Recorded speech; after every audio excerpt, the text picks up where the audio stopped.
Welcome to Maccabee Nation. I'm joined today with Ashira Solomon. Thank you for joining us. Ashira is a prolific commentator on US and Israeli politics. She lives in Jerusalem, where she does amazing work educating people on common misconceptions about Israel. And she recently launched a podcast called Black and Jewish on Rumble, which is fantastic. And I'm very excited that you're here to join us today.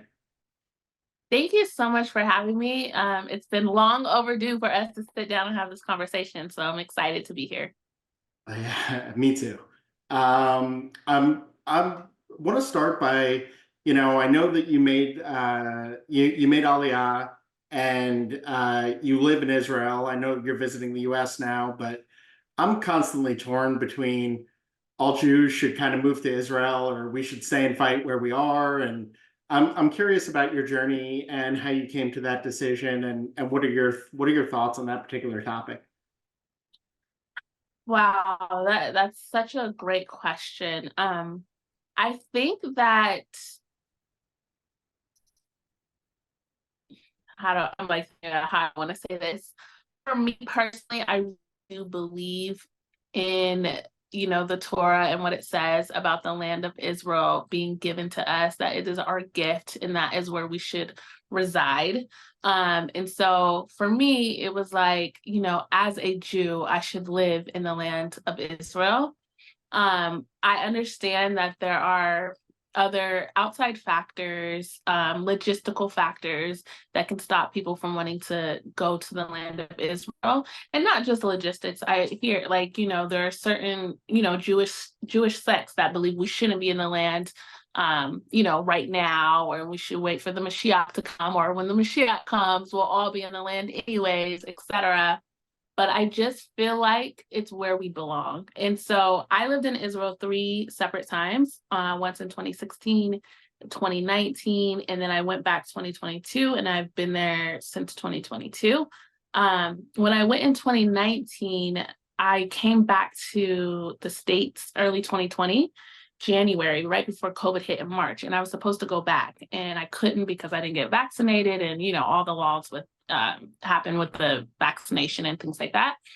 But I don't know, like when I'm there, I just feel like it's where I belong. That's just the feeling, like that's where we belong. I won't make it like it's all, butterflies and rainbows all the time. Part of what makes it a bit easier living in Israel for me is that I do travel a lot. So I do get breaks because there are difficulties about living in Israel that you don't have in America, like certain pressures of, just being in a hostile place. You know what I mean? And so sometimes it can be a little bit overwhelming, especially if you're an American coming into the Middle East. But I love it there. I mean, we have everything we need there, Yeah, yeah, and sometimes it can feel pretty hostile here too. There are so many, especially in America, there's so many false narratives about Israel, especially when it comes to race and ethnicity. Can you talk a little bit about the origins of Black Jews in America or in Israel, and for people who don't realize how diverse Israel is? Yeah, so talking about the Black Jews from America, some of us are converted, some of us are not converted. And in Israel, we have the largest Black American organized group in Israel. They live in Dimona, and they define themselves as Hebrew Israelites. So they're not, they didn't convert or become Jewish, but they believe that they are descendants of the ancient Israelites. And I believe their community is over 5,000 people, and they built something really beautiful there. I mean, like homes and centers, and very organized there. And but Israel in general, I think like when I come back to America, and I always tell this story of when I went to get my hair done in San Diego, and the lady was actually from, I think, Georgia or Alabama, I'm not sure. And she said, "So where do you live?" And I said, "I live in Israel." And she said, "You live in Israel? They like Black people over there?" And I'm like, the country is like 60% Sephardic, meaning like they come from either North Africa or surrounding Middle Eastern countries. So therefore they are, brown in skin tone. The minority population are the Ashkenazim, Jews descendant from, well, I don't even like to say Jews descendant from Europe because all Jews are descended from Judea and were exiled to, various places around the world. But yeah, Israel is so diverse. As a Black woman, I do not stick out in Israel. I'm not exotic in Israel. No one's shocked to see me, walking around in Israel. And quite frankly, you see more people of color than you do, quote unquote, white people.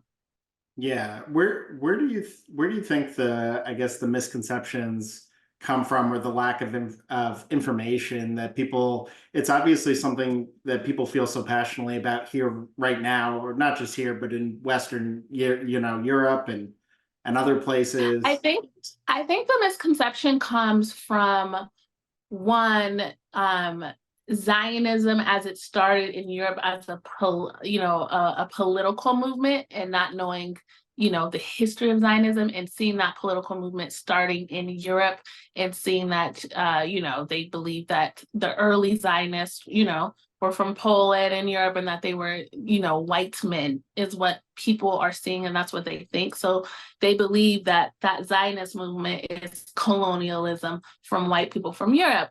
But it's just bizarre that one of the reasons why the Jews didn't do well in Europe is because they weren't white. You know what I mean? And also, I think too, unfortunately, on our end as a Jewish people, we have not done a great job exposing who we are and where, what all Jews look like. So people are just not familiar with Sephardic Jews. They're not familiar with Jews in Africa. They're not familiar with, Ethiopian Jews, Nigerian Jews, Jews in Zimbabwe. They're just not familiar.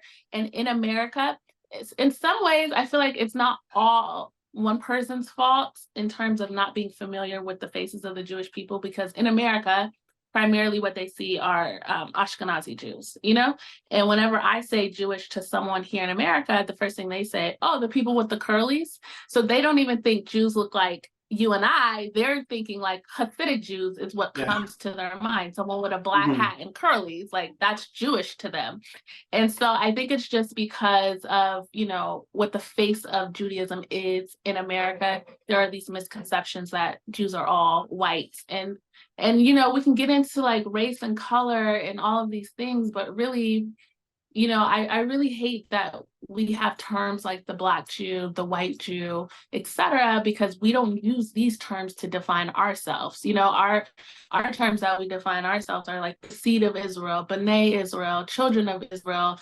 We don't talk about ourselves in that way in the Torah, but we are like forced to put ourselves in these boxes now because, we're scattered in the West, and this is how the people in the West talk. But it's very unfortunate that people see the world binary, and because of the sins of America and what has happened in America, Americans look at everything through their narrative and their lens and put that towards the Middle East, and you just can't. The oppressed and oppressive, oppressor and oppressed narrative does not work in Israel. It just doesn't. There's no boogeyman white man and then, downtrodden, oppressed brown person. That doesn't exist. Yeah, no, I appreciate it kind of explaining that. And obviously we're getting into a pretty intense election cycle here, as I'm sure you can feel during your visit, or I'm sure even abroad, people talk about a lot.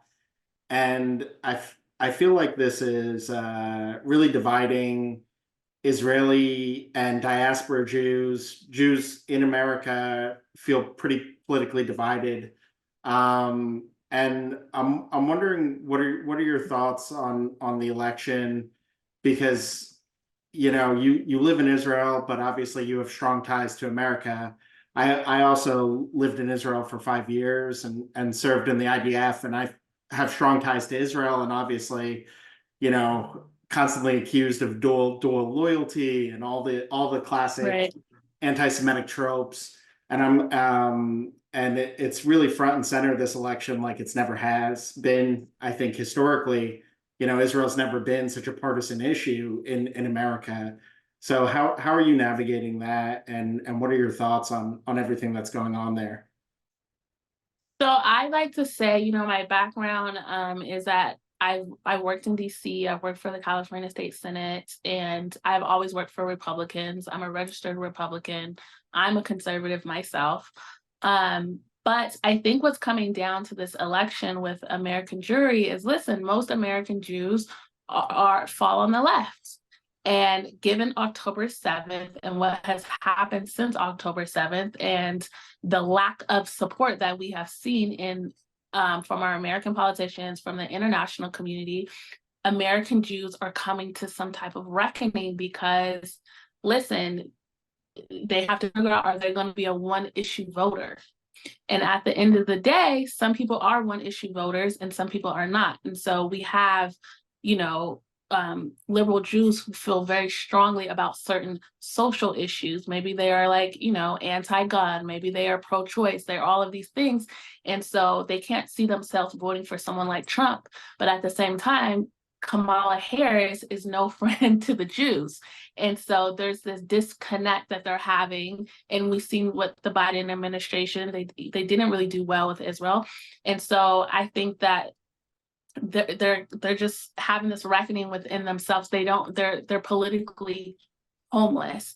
And so for me, it's a bit easier because in my opinion, Donald J. Trump is what's best for Israel. I'm not a one issue voter, but because he aligns with, some of my social issues that I care about and Israel, it's easier for me as a Jew. But I can see how for liberal Jews who the other issues that they care about doesn't align with the policies that they want to see from Trump. So I'm just trying to navigate it on my personal social media space as much as I can with unity, because as we know, Israelis are mostly conservative. Israelis want, Trump to win. They believe that he's good for Israel. And in the past, they wanted Trump to win and believed he was good for Israel. So I don't think there's too much friction though between the diaspora and Israelis in terms of like we're just so ununified, But I do believe they're within the diaspora here in America that right now it's looking a little ugly online from what I can see, with certain Jewish commentators and influencers and people unfollowing each other and, going at each other's necks. I don't think that that's the way. I think that the American Jewish community, who falls primarily and largely on the left, have to figure out, are they going to be a one issue voter, and is Israel their top priority? And if so, then that's how they're going to have to make their vote. Yeah, no, I think that that's really well said, and I kind of find myself in a similar boat there. I sometimes wish, Trump always finds a way to like bungle words and phrases and get himself into trouble. I wish he would just talk about his record with Israel, which I think was very positive. But the comments that came out recently about like, well, if I lose, it's like the Jews are to blame. I think that alienates so many Jews that are looking for reasons to maybe want to vote for him. But he's constantly making it difficult for us. Yeah, and also it's so interesting because the Jews were at the top of all of the discussions right now, and it's like we're such a small population. Do we really decide the election? You know what I mean? Yeah. And so we're not talking about other groups like the evangelicals, the Catholics, who make up large portions of this country. So unfortunately it also feels like the Jews are going to make or break this election, and then it's like, but we're not. We're not the largest voting bloc. Yeah, I agree. one of the things I was watching one of your recent podcasts, and the topic of two-state solution came up, and I really liked how you kind of push back on that on some of that. I'm also kind of in a stage where I'm re-examining my own thoughts about what types of futures are possible. And I know Israelis have kind of, they were always kind of center right. I think that they've shifted more right, probably since October 7th. I think we're seeing the same thing with the Jewish community here. I guess being in Israel more recently, how are people thinking of that? What are your own thoughts on kind of what futures are possible in terms of what's best for Israelis and Palestinians? And Listen, I'm sorry to say, I just do not believe that a two-state solution is in our near future. I just don't think that it's possible. I think it's something that we have tried over and over again, and it has not happened, and not because Israelis didn't want it. I think now, after October 7th, that conversation is not on the table for Israelis. Here in the American sphere, it seems like that conversation is still on the table to Americans. But Israelis, from what I'm seeing on the ground, that they don't even want to think about having a state, a Palestinian state next to their state, and so ideologically, I believe that we should have never given away land for peace, and that trying to give away land for peace has not done us well at all. I still need to work out what that would look like for the Palestinian people, because I'm not extreme like a Kahana where it's just like kick them all out, and they can't live among us. But I I just feel like a Palestinian state is not the way to go. It's my stance. yeah, it's frustrating that when you hear comments from the current administration, it seems like they're always like, well, that's the solution, that's the only solution, and it kind of shuts down all these other possibilities. And obviously, I agree with you. It has been tried, and it not without great compromise. You Yep. know, yeah, I appreciate you I mean, sharing. it wouldn't make it like, listen, it doesn't make sense for us to reward Hamas and them with a state of their own, then to be able to build a military just to be attacked all the time.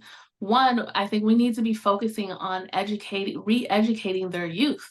You know, People don't understand that we don't have control over their education in Gaza or even in East Jerusalem. And so if we don't re-educate their youth, then they're still growing up thinking that, we need to annihilate the Jews and the Jewish state. And I think the misconception a lot from Americans is that Palestinians just want land, that they just want a state. But that's not true. Yeah. This war, I tweeted today, this war is not about land. They want the annihilation of the Jewish people in the Jewish state, that a Jewish state cannot exist. And so when we're starting from there, how dare you ask us to say, yeah, let's give them a state and be able to build an actual strong army and military to continue to attack us, to continue to have more wars. Yeah, it gets back to the misconceptions. There were pogroms against Jews before the creation of the state of Israel in Hebron, and it Yep. gets back to the history and the misconceptions, and that's up there amongst the biggest ones, that it's about land. I think it would have been solved a Yeah. long It time did ago not start if in it was. 1948. And at the end of the day, if there was a Palestinian state right now, would Jews be able to live and practice their Judaism freely? And the answer is no. It's 100% no. They don't believe in religious freedom, and we can look at the 22 Arab states that we have who are our neighbors, you know what I mean? And so it's a major misconception to think this is about land and land only. Yeah. And talking about the youth, one of the last questions I want to ask here is, Zionism in general has become such a dirty word in America. And it really is, probably one of the greatest decolonization stories in the history of the world. How about our own youth? It definitely seems like there's a generational divide that's happened. And what do you think that the future looks like in terms of this younger generation growing up and assuming leadership roles, political leadership roles, and how do we start to address some of these education gaps, history gaps? How can that rift be repaired, in your opinion? That's a fantastic question. And I think it goes back to the idea that, with reform movements in America, that you can have nationalism without Judaism, or you can have Judaism without nationalism. And you need to have both. You have to be nationalistic and you also have to have your Judaism. And I think the further and further we get away from our Jewish identity, the further we're going to continue to crumble and have these gaps with our youth. And it's just not, and I'm not talking about being a religious person, right? Because even when the temples were standing, everyone wasn't, extremely religious at those times, But when you are so disassociated from the Hebrew language, from your traditions, from your culture, and from the land of Israel, this is what we have in the youth. That's what we're going to get. When you water down our traditions, our customs, our Judaism, this is what's going to happen to our youth. And unfortunately, a lot of Americans don't like that message that I'm having to say, but I just think that intermarriage is hurting our communities. It's not breeding out strong Jewish identity. And the way forward for us to be strong is to have strong Jewish identity. You have to have nationalism. You have to have your Judaism. And so I think here in America, we can't water it down. We can't be Jews in name only. We can't, hide our last names. We can't hide in order to, fit in and be perfect. But I just want to say, I don't believe that means you need to be like an Orthodox Jew or something like that. Like you have to be extremely religious. I'm just saying that the children need to be connected to their traditions and their customs and the Hebrew language. That is what makes a people. And if you take away language from a people, you take away their traditions, you take away their customs, you take all of that and you water it down, then you have weak people. Yeah, I really appreciate you joining us today. We covered a lot of controversial topics.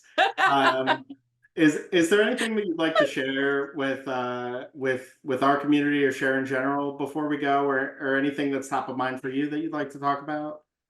Yeah, I've really been thinking about PR strategy and Hasbara, and I really believe our strongest Hasbara is to have non-Jews go to Israel.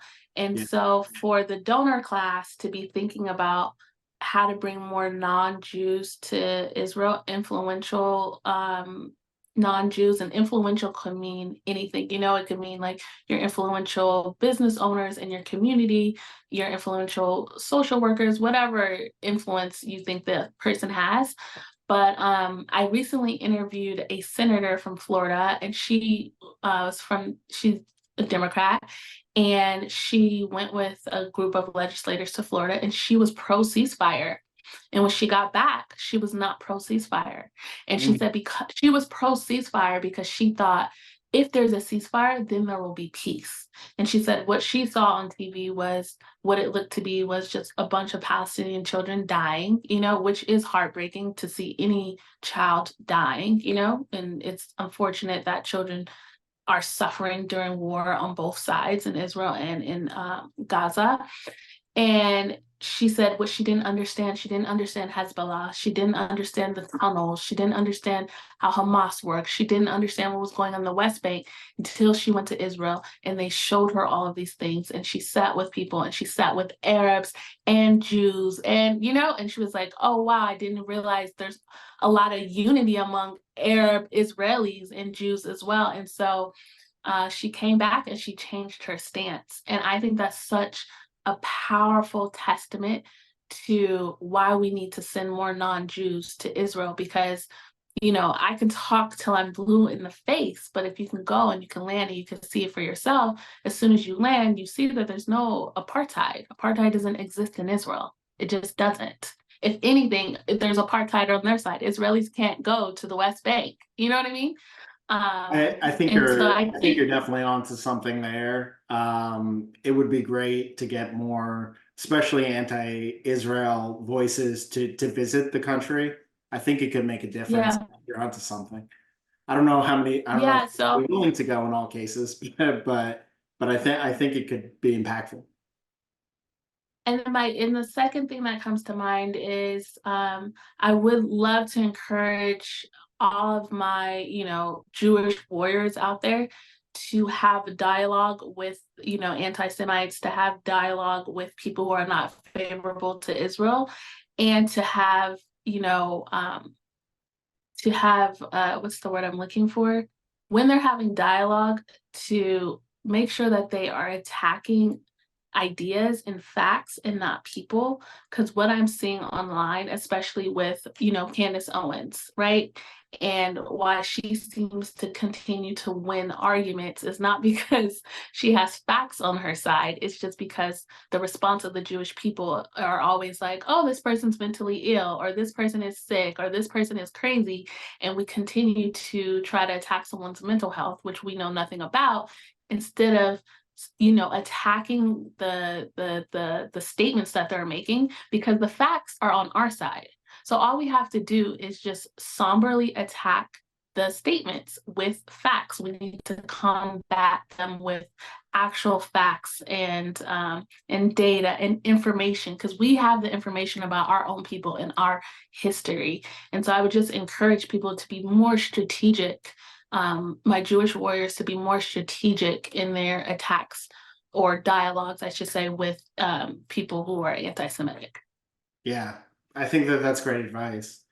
Thank you for joining us today. Everyone, please subscribe to Ashira's Rumble, the Black and Jewish podcast. It's definitely worth checking out. She has amazing guests and covers a lot of really interesting topics. So we'll see everyone next time. Thank you for joining us. Thank you for having me.